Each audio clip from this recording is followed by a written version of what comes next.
यह एक दर्द भरी कहानी है। एक बार एक लड़की ट्रेन से सफ़र कर रही होती है, फिर कुछ ही दूरी पर एक स्टेशन आता है और कुछ देर रुकने के बाद वो फिर से वापस चलने लगता है। फिर वह लड़की ट्रेन की खिड़की से झाँक कर हवा लेने लगती है और पीछे की ओर देखने लगती है।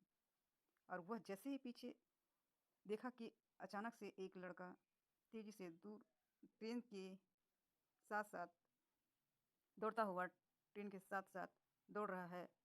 यह इतना तेज़ दौड़ रहा था कि मानो वह ट्रेन की गति के साथ-साथ यह भी दौड़ रहा था। उसे दौड़ते हुए देखकर लड़की को लगा कि वह लड़का मेरे लिए दौड़ रहा है। वह मुझ पर फ़िदा हो गया है। उसकी दौड़ती हुई तेज़ी गति को देखकर लड़की को भी वह लड़का अच्छा लगने लगता है। आखिर में वह लड़का दौड़ता हुआ ट्रेन में चढ़ ही जाता है।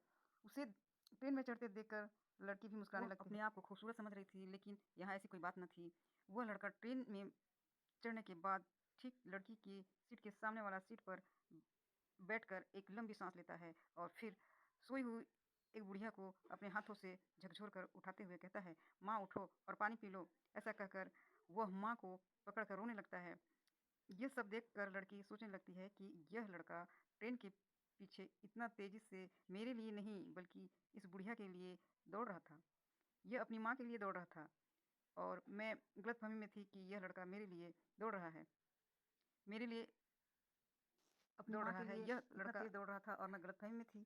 पर मेरा क्या, जो मैं इसे पसंद करने लगी हूँ, उसे तो पता भी नहीं कि वह मेरी ज़िंदगी के लिए कितना ज़रूरी हो गया है। थोड़ी देर में ही लड़की का स्टेशन आ जाता है। लड़की ट्रेन से उतर जाती है।